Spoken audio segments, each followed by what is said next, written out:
I'm sick and tired of this. I cannot take this anymore. I'm tired. I'm not doing it again. How much more longer will South Africa beat us? What's up, everyone? Welcome back as I speak more xenophobia as a South African in South Africa. So, since my last video where I spoke about the fact that they don't want us to talk, meaning many people outside of South Africa don't want us to talk about the problems that we face, mainly with legal immigration, and they really just don't want us talking about these things. And me, I say, they are trying to silence us, right? And it seems that a lot of South Africans do agree with this.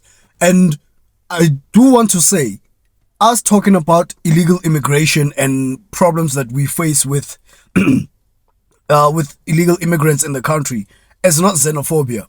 If you want to label that as xenophobia, then so be it.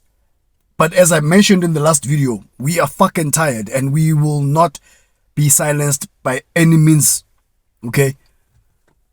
But this video really isn't about what South Africa is saying or what people are saying about South Africa. I actually want to speak mostly to immigrants who want to judge South Africa, telling South Africa how it should be ran, how South Africans should run South Africa, how we as a people should be against our government and what we should say against our government and such things. You know, there is a certain obsession for South Africa.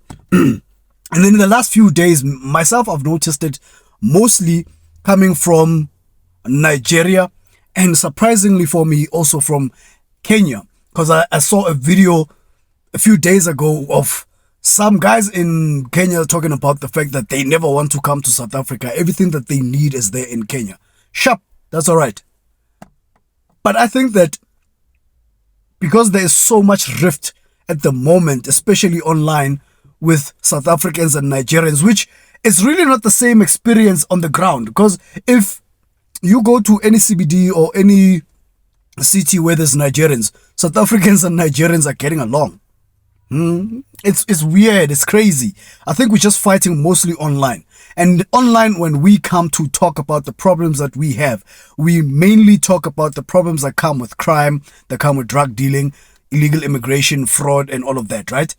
But it's not us talking about everyone. But what just tends to happen is that most of the people who are not in South Africa, who are also, let's say, Nigerians, think that we just don't want Nigerians generally. And to a certain extent seems that they do not want to take responsibility, not accountability, responsibility for the actions of their fellow countrymen. And then there's an obsession about South Africa. I just saw a video of some guys, I think it's a soccer podcast. I don't know anything about soccer. Don't quote me on anything when it comes to soccer. And they were talking about the fact that we are not on the same league and everything. The next one mentions the fact that it's more about social things. When I think about South Africa as an opponent, I feel they want to be rivals with us. We're not trying to be rivals with them, right? It's almost like, you know, you're trying to pick on someone bigger than you, you know, so you can get some legitimacy off of that, right? You know, with Ghana, we have a real thing there. You know, they used to live with us and all that history and stuff like that. With Cameroon, you can understand, you know, we're bordering countries.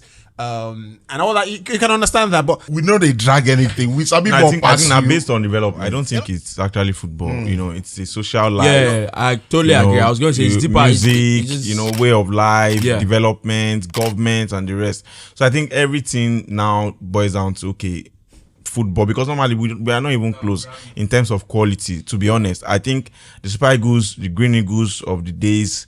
There's nothing close to what South Africa brings compared to what Nigeria will bring to the table. So I think it's more of this social thing, you know. But generally, over and over again, we are not mates. I mean, let them know. We are not mates. Their football is different from our football. All right, cool. But the obsession is in the wrong place. I've been watching, and one of my favorite YouTubers at the moment is a Nigerian YouTuber. And I've been watching his videos almost religiously. And recently I saw what's happening in Nigeria and with people protesting. The protests being about bad governance by the Tinubu administration, whom Tinubu doesn't want the Nigerian people to protest, but the same person is actually a hypocrite, because in order for him to bring back democracy into Nigeria, he encouraged people to protest back in 2012, 2013. And here he is now, he's a president. And the Nigerian people have taken to the streets, which is a good thing that the Nigerian people have taken to the streets, because what they are asking for is better governance. And what they are asking for is just life to be more affordable for them. Because for the most part, many Nigerians are suffering because directly of their government, the corruption, and them really just not caring about the people. But you have online influencers from Nigeria who are more focused on South Africa. When Nigeria has such problems that it has to deal with, we have our own problems that we have to deal with. But you want to come here and tell us how to deal with our problems when your own country has problems. In Kenya, there's the same or similar thing happening where young people have taken to the streets and they are talking against the tax that the government wants to put onto the country, increasing the tax for their own benefit, by the way, which is obviously bullshit. Now, we have people wanting to focus on South Africa and South Africa's problems. And we have people from outside of South Africa wanting to tell us who our enemy is. We don't have an enemy. We have leaders who are a problem that we have to deal with. And for me, I don't think dealing with corruption at the top in government and so forth has anything to do with being socialist or communist. I'm a capitalist at heart. And I think about the fact that recently I've involved myself with a bit of trade in the trade business and trading across border in Malawi. In Malawi, we are hustling. And I'm thinking to myself, man, if I'm making so much money by selling products to Malawi, how much more money would I be able to make if I'm stocking these products in South Africa and just distributing them across Africa? That's capitalism. And I cannot win with that in mind and wanting to do that if we have the leaders, the kinds of leaders we have across South Africa rather. Most of Africa is run by dictators. Dictators who are absolutely corrupt, who are filthy rich, stinking rich, while most of the population is in poverty, while most of the population is dying poor, born poor, grow up poor, die poor. In fact, making the example of Nigeria again, they are born poor, grow up poor, die poorer. We have farming communities that are unable to farm because there's militias who kidnap them and their children, who kill them.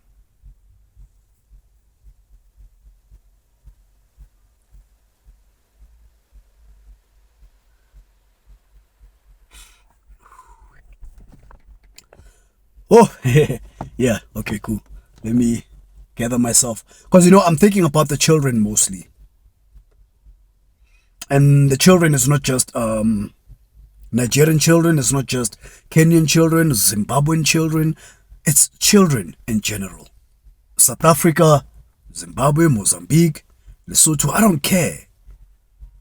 But children come into this world, innocent souls. And they find the mess that they are forced to grow up in. Hey, hold on. Hey. Somebody's chopping onions in my car. Woo! Okay. Yeah, the onion chopping is done. The worst victims to the problems that we have in Africa is not just us, the adults. The adults who are focusing on things that are frivolous. The children don't have that much power. I hate seeing videos in Africa where 5-year-olds, 6-year-olds are doing hard labor, because if they don't do that, they and their family won't be able to eat. And somebody might say, well, 5-year-olds doing hard labor. That's impossible. It's possible and it's happening here in Africa. Fortunately for us, South Africa is still developed. To a certain extent, it's still developed. And with the development that we still have, fortunately, it's not such big numbers where children are in hard labor or children are not in school, because if they are in school, their families are not fed. But I think Africans need to now focus on more important things. And the important things are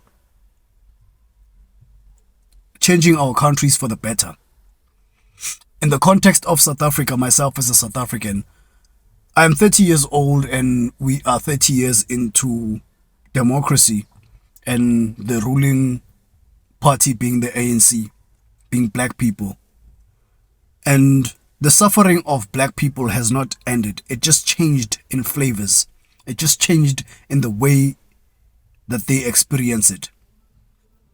We are not being stopped going to the beach because of our skin color. We are not stopped from getting educated because of our skin color. There's many things that we can do that we probably wouldn't have, not probably, we definitely wouldn't have been able to do in apartheid because of our skin color. And the results of that having happened are still here because the democracy is still very new.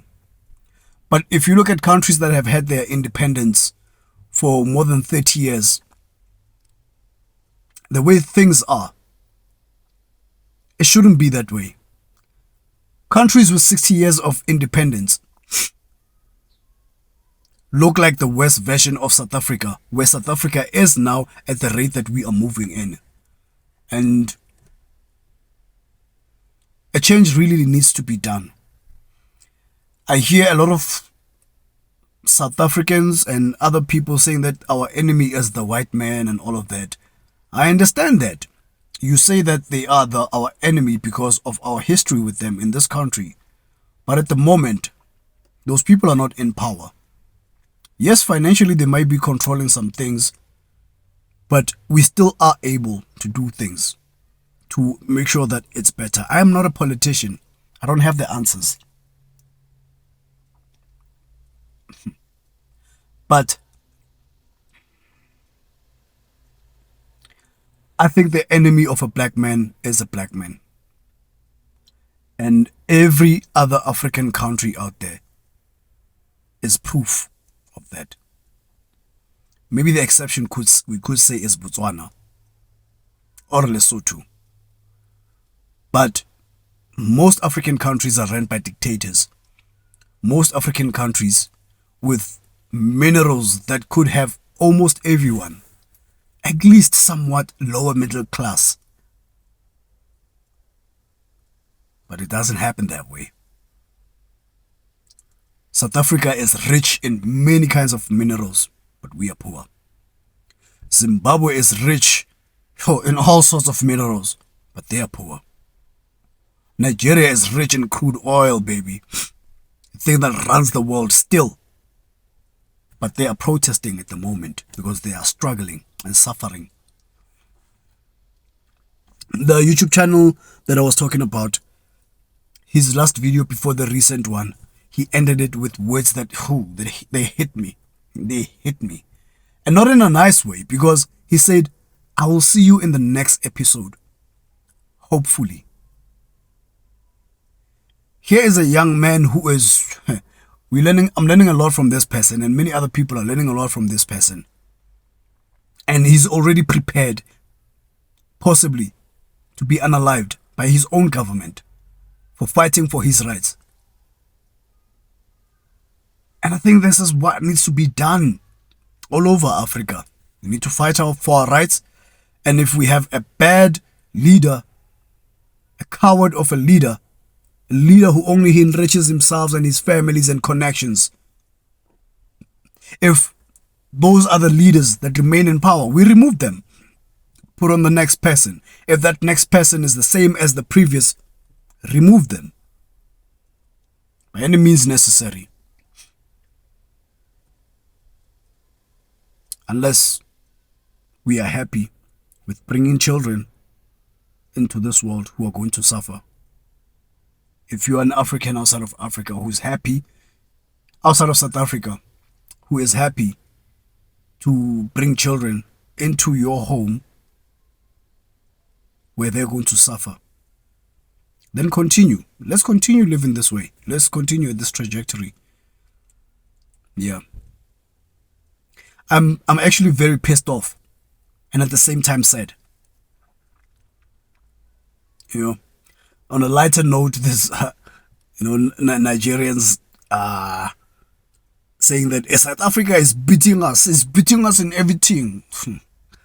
That's on a lighter note. But on a serious note, we are newer, man. Let's change it. Let's change things, man. Let me know what you think.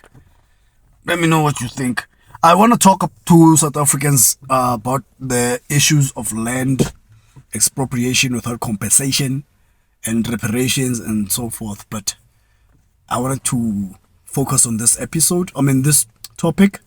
And I think it should be the last time I talk about this. And if you are still watching at this time, you might as well subscribe, right? I'll see you in the next one. Salute.